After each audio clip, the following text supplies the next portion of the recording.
ಆತ್ಮೀಯ ಬಂಧುಗಳೇ, ಶ್ರೀಮದ್ ಭಗವದ್ಗೀತೆ ತತ್ವ ವಿವೇಚನಿ ಟೀಕಾ ಅಧ್ಯಾಯ 2 ಸಾಂಖ್ಯಯೋಗ. ಇದರಿಂದ ನಾವು 64ನೇ ಶ್ಲೋಕವನ್ನ ತಿಳ್ಕೊಳ್ತಾ ಇದ್ವಿ. ಹೋದ ಭಾಗದಲ್ಲಿ ನಾವು ಯಾವ ಪ್ರಶ್ನೆಯನ್ನು ತಗೊಂಡಿದ್ವಿ?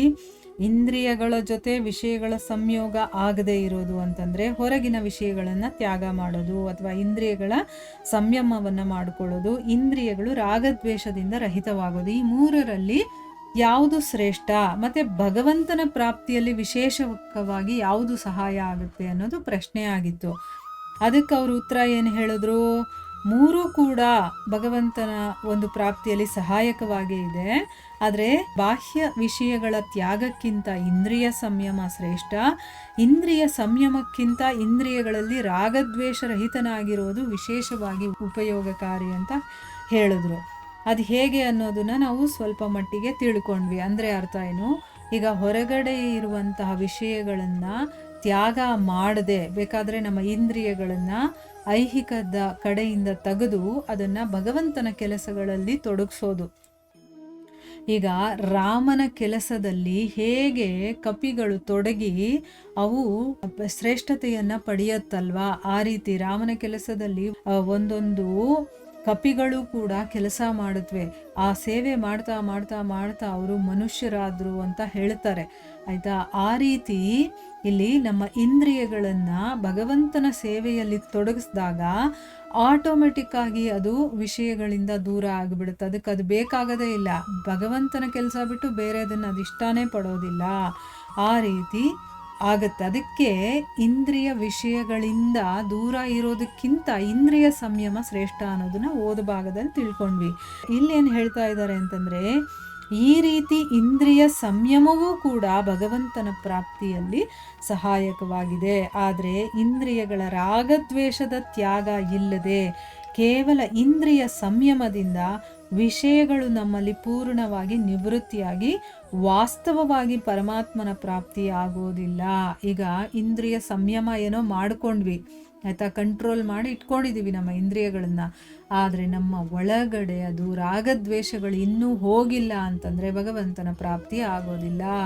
ಇಲ್ಲಿ ಒಂದೊಂದು ಸ್ಟೆಪ್ ಬೈ ಸ್ಟೆಪ್ ಹೇಳ್ತಾ ಇದ್ದಾರೆ ನೋಡಿ. ನಮಗೆ ಭಗವಂತನ ಪ್ರಾಪ್ತಿ ಆಗಬೇಕಾದ್ರೆ ಏನೇನೆಲ್ಲ ನಡಿಬೇಕು ನಮ್ಮ ಒಳಗಡೆ ಅನ್ನೋದನ್ನ ಇಲ್ಲಿ ತಿಳಿಸ್ಕೊಡ್ತಾ ಇದ್ದಾರೆ. ಇವಾಗ ನಾವು ವಿಷಯಗಳ ಆಸಕ್ತಿಯನ್ನು ಬಿಟ್ಟಿದ್ದೀವಿ ಅಲ್ವಾ? ಬೇರೆ ಎಲ್ಲೆಲ್ಲೋ ಹೋಗೋದ್ರ ಬದಲು ಭಗವಂತನ ಧರ್ಮಗ್ರಂಥಗಳನ್ನು ಕೇಳೋದು, ಭಗವಂತನ ಬಗ್ಗೆ ಕೇಳೋದು, ಇದೆಲ್ಲ ಮಾಡ್ತಾ ಇದ್ದೀವಿ. ಪೂಜೆ, ತಪಸ್ಸು, ಧ್ಯಾನ, ಜಪ ಎಲ್ಲ ಮಾಡ್ತಾ ಇದ್ದೀವಿ, ಕರೆಕ್ಟು. ಇಂದ್ರಿಯ ನಮ್ಮ ಕಂಟ್ರೋಲಿಗೆ ಬಂತು. ಆದರೆ ಮನಸ್ಸಲ್ಲಿ ರಾಗದ್ವೇಷಗಳನ್ನು ಇಟ್ಕೊಂಡ್ರೆ, ಈಗ ದೇವರ ಕೆಲಸ ಮಾಡೋರಿಗೆ ಎಷ್ಟು ದ್ವೇಷ ಇರುತ್ತೆ, ಬೇರೆಯವ್ರ ಮೇಲೆ ಆಸಕ್ತಿ ಇರುತ್ತೆ, ಇದನ್ನೇ ಬಿಟ್ಟಿಲ್ಲ ಅಂತಂದ್ಮೇಲೆ ಭಗವಂತನ ಪ್ರಾಪ್ತಿ ಎಲ್ಲಾಗುತ್ತೆ? ಭಗವಂತ ಏನು ಹೇಳ್ತಾನೆ? ನನ್ನನ್ನು ಮಾತ್ರ ಪ್ರೀತಿಸ್ಬೇಕು ನೀವು, ನನಗೆ ಮಾತ್ರ ಶರಣಾಗತಿ ಆಗಬೇಕು, ನನ್ನ ಒಬ್ಬನನ್ನು ನಿಮ್ಮ ಮನಸ್ಸಲ್ಲಿ ಇಟ್ಕೊಂಡಿರ್ಬೇಕು ಅಂತ ಹೇಳ್ತಾನೆ. ಆದರೆ ನಾವು ಬೇರೆಯವ್ರನ್ನ ರಾಗದ್ವೇಷದಿಂದ ನೋಡಿದಾಗ ನಮಗೆ ಅವ್ರ ಮೇಲಿರುವಂಥ ಅಟ್ಯಾಚ್ಮೆಂಟ್ ಆಗಿರ್ಬೋದು, ಅವ್ರ ಮೇಲಿರುವಂಥ ದ್ವೇಷ ಆಗಿರ್ಬೋದು, ಇದರಿಂದ ತಾನೇ ಅದೆಲ್ಲ ಬರೋದು. ಸೊ ಅದು ಎಲ್ಲಿವರೆಗೂ ಹೋಗೋದಿಲ್ವೋ ಅಲ್ಲಿವರೆಗೂ ಭಗವಂತನ ಪ್ರಾಪ್ತಿ ಆಗೋದಿಲ್ಲ. ಮತ್ತೆ ಬಾಹ್ಯ ವಿಷಯಗಳ ತ್ಯಾಗ ಮತ್ತೆ ಇಂದ್ರಿಯ ಸಂಯಮ ಇಲ್ಲದೆ ಇಂದ್ರಿಯಗಳ ರಾಗದ್ವೇಷಗಳ ತ್ಯಾಗ ಆಗೋದೇ ಇಲ್ಲ ಅನ್ನುವಂಥ ಮಾತು ಕೂಡ ಇಲ್ಲ. ಅಂತಂದ್ರೆ ಏನು? ಈಗ ನಾವು ಇಂದ್ರಿಯಗಳ ವಿಷಯಗಳನ್ನ ಬಿಟ್ವಿ, ಇಂದ್ರಿಯಗಳನ್ನ ಸಂಯಮ ಮಾಡಿ ಇಟ್ಕೊಂಡಿದೀವಿ. ಇದೆರಡೂ ಇಲ್ಲದೆ ಇಂದ್ರಿಯಗಳ ರಾಗದ್ವೇಷ ತ್ಯಾಗ ಆಗೋದಿಲ್ಲ ಅಂತ ಹೇಳೋದಕ್ಕೂ ಆಗೋದಿಲ್ಲ ಅಂತ ಹೇಳ್ತಾ ಇದ್ದಾರೆ. ಅಂದರೆ ಮತ್ತೆ ಹೇಗಾಗುತ್ತೆ? ರಾಗದ್ವೇಷಗಳು ಹೇಗೆ ಹೋಗುತ್ತೆ ನಮ್ಮ ಒಳಗಡೆಯಿಂದ ಅಂತಂದರೆ, ಸತ್ಸಂಗ, ಸ್ವಾಧ್ಯಾಯ ಮತ್ತು ವಿಚಾರಗಳ ಮೂಲಕ ಸಾಂಸಾರಿಕ ಭೋಗಗಳ ಅನಿತ್ಯತೆಯ ಅರಿವಾಗೋದ್ರಿಂದ ಮತ್ತು ಈಶ್ವರನ ಕೃಪೆ, ಭಜನೆ, ಧ್ಯಾನ ಮುಂತಾದವುಗಳಿಂದ ರಾಗದ್ವೇಷಗಳ ನಾಶ ಆಗುತ್ತೆ. ಈಗ ಗೊತ್ತಾಯ್ತಾ? ಬರೀ ನಮಗೆ ಅದಾಗೋದ್ರಿಂದನೇ ಇದೆಲ್ಲ ಸಿಗುತ್ತೆ ಅಂತ ಹೇಳೋಕ್ಕಾಗಲ್ಲ. ರಾಗದ್ವೇಷ ಕೂಡ ಹೋಗುತ್ತೆ. ಅದು ಹೇಗೆ ಹೋಗುತ್ತೆ ಅಂತಂದರೆ ಸತ್ಸಂಗದ ಮೂಲಕ. ಸತ್ಸಂಗ ತುಂಬ ಇಂಪಾರ್ಟೆಂಟ್. ಅದೇ ರೀತಿ ಭಗವಂತನ ನಾಮಸ್ಮರಣೆ ಕೂಡ ಅಷ್ಟೇ ಇಂಪಾರ್ಟೆಂಟು. ಈಗ ನೋಡಿ, ಸತ್ಸಂಗ ಮಾಡಿದಾಗ ನಮಗೆ ವಿಷಯಗಳು ಗೊತ್ತಾಗತ್ತೆ, ಆಯಿತಾ? ಆಮೇಲೆ ಸ್ವಾಧ್ಯಾಯ ಅಂತಂದ್ರೇನು? ನನ್ನ ಪಾಡಿಗೆ ನಾನೇ ತಿಳ್ಕೋಬೇಕು ಅನ್ನೋ ಆಸಕ್ತಿಯಿಂದ ನಾನು ಸ್ವತಃ ಕೂತ್ಕೊಂಡು ಅಧ್ಯಯನ ಮಾಡೋದಿದೆಯಲ್ಲ, ಅದು ಸ್ವಾಧ್ಯಾಯ. ಮತ್ತು ವಿಚಾರಗಳ ಮೂಲಕ. ವಿಚಾರಗಳನ್ನು ನಾವು ಬೇರೆಯವರಿಂದ ಕೇಳಿ ತಿಳ್ಕೊಳ್ಳೋದು ಅಥವಾ ನಾವು ನಮ್ಮ ಸ್ವಂತ ಇಚ್ಛೆಯಿಂದ ಬೇರೆ ಕಡೆಯಿಂದ ತಿಳ್ಕೊಳ್ಳೋದು. ಇದರಿಂದ ಎಲ್ಲ ಏನಾಗುತ್ತೆ ಅಂತಂದರೆ, ಈ ಸಂಸಾರ ಮತ್ತು ಇಲ್ಲಿ ಭೋಗಿಸುವಂಥ ಭೋಗಗಳು ಇದೆಲ್ಲ ಅನಿತ್ಯ, ಇದೆಲ್ಲ ಶಾಶ್ವತವಾಗಿ ಇರುವಂಥದ್ದಲ್ಲ ಅನ್ನುವಂತಹ ಅರಿವು ನಮಗಾಗುತ್ತೆ. ಆ ಅರಿವಾದಾಗ ಏನು ಮಾಡ್ತೀವಿ, ಯಾವುದು ಶಾಶ್ವತವಾಗಿದೆಯೋ ಅದರ ಕಡೆ ನಮ್ಮ ಗಮನ ಹೋಗುತ್ತೆ ಅಲ್ವಾ. ಆಗ ಈಶ್ವರನ ಕೃಪೆ ನಮ್ಮ ಮೇಲೆ ಆಗುತ್ತೆ. ಮತ್ತು ಭಜನೆ, ಧ್ಯಾನ ಇದೆಲ್ಲದರಿಂದ ರಾಗದ್ವೇಷ ದೂರ ಆಗುತ್ತೆ. ನೋಡಿ, ಭಗವಂತನ ಕೃಪೆ ಆಯಿತು ಅಂತಂದರೆ ರಾಗದ್ವೇಷಗಳು ಆರಾಮಾಗಿ ದೂರ ಆಗಿಬಿಡುತ್ತೆ. ಭಗವಂತನ ಕೃಪೆ ನಮಗಾಗಬೇಕು ಅಂತಂದರೆ ಭಗವಂತನನ್ನು ನಾವು ಪ್ರೀತಿಸ್ಬೇಕಲ್ವಾ. ಅವನಿಗೆ ನಾವು ಯಾರು, ಎಲ್ಲಿದ್ದೀವಿ, ಏನು ಮಾಡ್ತಾ ಇದ್ದೀವಿ ಅಂತ ಗೊತ್ತಾಗಬೇಕಲ್ವಾ. ಅದಕ್ಕೇನು ಮಾಡ್ಬೇಕು, ನಾವು ಸಾಧನೆ ಮಾಡಿದ್ರೆ ಅಲ್ವಾ ಭಗವಂತ ಕೂಡ ನಮ್ಮ ಕಡೆ ನೋಡ್ತಾನೆ.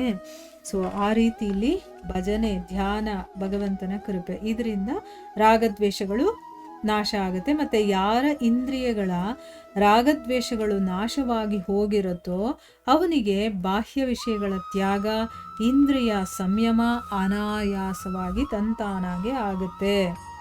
ಈಗ ಒಳಗಡೆ ರಾಗ ದ್ವೇಷ ಎರಡೂ ಇಲ್ಲ ಅಂತಂದಮೇಲೆ ಅವನು ಹೇಳ್ದಾಗೆ ತನ್ನ ಇಂದ್ರಿಯಗಳು ಕೇಳುತ್ತೆ. ಅವನಿಗೆ ಯಾವುದರಲ್ಲೂ ಆಸಕ್ತಿನೂ ಇರೋದಿಲ್ಲ.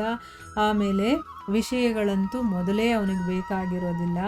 ಆ ರೀತಿ ಆಗ್ಬಿಡುತ್ತೆ. ಯಾರಿಗೆ ಇಂದ್ರಿಯಗಳ ವಿಷಯಗಳಲ್ಲಿ ರಾಗದ್ವೇಷ ಇರೋದಿಲ್ವೋ ಆ ಮನುಷ್ಯ ಒಂದು ವೇಳೆ ಬಾಹ್ಯ ರೂಪದಿಂದ ವಿಷಯಗಳನ್ನು ತ್ಯಾಗ ಮಾಡದೇ ಹೋದರೂ ಕೂಡ ವಿಷಯಗಳಲ್ಲಿ ವಿಚರಿಸ್ತಾನೆ, ಭಗವಂತನನ್ನು ಪ್ರಾಪ್ತಿ ಮಾಡಿಕೊಳ್ತಾನೆ. ಅಂದರೆ ರಾಗದ್ವೇಷಗಳು ಇಲ್ಲದೆ ಇರೋನು ಹಾಗೇ ಬೇಕಾದರೂ ಭಗವಂತನ ಪ್ರಾಪ್ತಿ ಮಾಡ್ಕೊಳ್ಬೋದು. ಅದಕ್ಕೋಸ್ಕರನೇ ಇಂದ್ರಿಯಗಳು ರಾಗದ್ವೇಷಗಳಿಂದ ರಹಿತ ಆಗೋದಿದೆಯಲ್ಲ, ಅದು ವಿಷಯಗಳ ತ್ಯಾಗ ಮತ್ತು ಇಂದ್ರಿಯ ಸಂಯಮಕ್ಕಿಂತಲೂ ಕೂಡ ಶ್ರೇಷ್ಠವಾಗಿದೆ ಅಂತಂದ್ಬಿಟ್ಟು ಇಲ್ಲಿ ಹೇಳ್ತಾ ಇದ್ದಾರೆ. ನೋಡಿ, ಈ ಶ್ಲೋಕದಲ್ಲಿ ತುಂಬ ವಿಷಯಗಳಿದೆ. ಸ್ವಲ್ಪ ಕೂತ್ಕೊಂಡು ನಾವು ಕೇಳಿದ್ದನ್ನು ಮತ್ತೆ ಮತ್ತೆ ಕೇಳಿದಾಗ ನಮ್ಮ ಮನಸ್ಸಿಗೆ ಅದು ಒಂಚೂರಾದರೂ ಹೋಗಿ ಮುಟ್ಟುತ್ತೆ, ಅದು ನಮಗೆ ಅರ್ಥ ಆಗುತ್ತೆ. ಇಲ್ಲ ಅಂತಂದರೆ ಸುಮ್ಮನೆ ಅರ್ಥ ಆಗದೆ ಮುಂದಕ್ಕೆ ಹೊರಟೋದ್ರೆ ಈ ವಿಷಯ ನಮಗೆ ಸರಿಯಾಗಿ ಮನದಟ್ಟಾದ್ರೇ ಭಗವದ್ಗೀತೆಯಲ್ಲಿ ಮುಂದಕ್ಕೆ ಚೆನ್ನಾಗಿ ಅರ್ಥ ಆಗೋದಲ್ವಾ. ಈಗ ನಮ್ಮ ಒಳಗಡೆಯಿಂದ ರಾಗದ್ವೇಷಗಳು, ವಿಷಯ ಇಂದ್ರಿಯಾಸಕ್ತಿಗಳು ಮತ್ತು ವಿಷಯಗಳಲ್ಲಿ ನಾವು ತುಂಬ ಆಸಕ್ತಿಯನ್ನು ಇಟ್ಕೊಂಡಿರೋದು ಇದೆಲ್ಲ ನಮ್ಮಿಂದ ಹೋಗಬೇಕಲ್ವಾ. ಭಗವಂತನ ಪ್ರಾಪ್ತಿಗೆ ಏನೇನು ಬೇಕೋ ಎಲ್ಲವನ್ನ ಇಲ್ಲಿ ಹೇಳಿದ್ದಾರೆ. ಇದರಲ್ಲಿ ಏನು ಮಾಡಬೇಕು ಅಂತಂದ್ಬಿಟ್ಟು ಸ್ಥಿತಪ್ರಜ್ಞನಾಗಬೇಕಾದ್ರೆ ಏನೇನೆಲ್ಲ ಮಾಡಬೇಕು, ಏನು ಮಾಡಿದ್ರೆ ಏನಾಗುತ್ತೆ ಅನ್ನೋದನ್ನು ಕೂಡ ಇಲ್ಲಿ ಎಕ್ಸ್ಪ್ಲೇನ್ ಮಾಡಿದ್ದಾರೆ. ಈಗ ನಮಗೆ ಗೊತ್ತಾಯ್ತಲ್ವಾ, ರಾಗದ್ವೇಷ ರಹಿತರಾಗೋದು, ವಿಷಯವನ್ನು ತ್ಯಾಗ ಮಾಡೋದು ಮತ್ತು ಇಂದ್ರಿಯವನ್ನು ಕಂಟ್ರೋಲ್ ಮಾಡಿಕೊಳ್ಳೋದಕ್ಕಿಂತ ಉತ್ತಮವಾಗಿರುವಂಥದ್ದು. ಯಾವಾಗ ರಾಗದ್ವೇಷಗಳು ನಮ್ಮಲ್ಲಿ ಇರೋದಿಲ್ವೋ ಆಗ ಭಗವಂತನ ಪ್ರಾಪ್ತಿಯಾಗುತ್ತೆ. ಅದು ಆಗೋದು ಯಾವಾಗ ಅಂತಂದರೆ ನಾವು ಸತ್ಸಂಗದಲ್ಲಿ ಭಾಗಿಯಾದಾಗ ಮತ್ತು ಭಗವಂತನ ಕೃಪೆ ಸಿಕ್ಕಿದಾಗ ಮತ್ತು ಭಜನೆ, ಧ್ಯಾನ ಇವುಗಳನ್ನೆಲ್ಲ ಮಾಡಿದಾಗ ಅದು ತಂತಾನಾಗೆ ಆಗುತ್ತೆ ಅನ್ನೋದನ್ನ ಇಲ್ಲಿ ತಿಳ್ಕೊಂಡ್ವಿ. ಇಲ್ಲಿಗೆ ನಾವು ನಿಲ್ಲಿಸೋಣ. ಹರೇ ಕೃಷ್ಣ.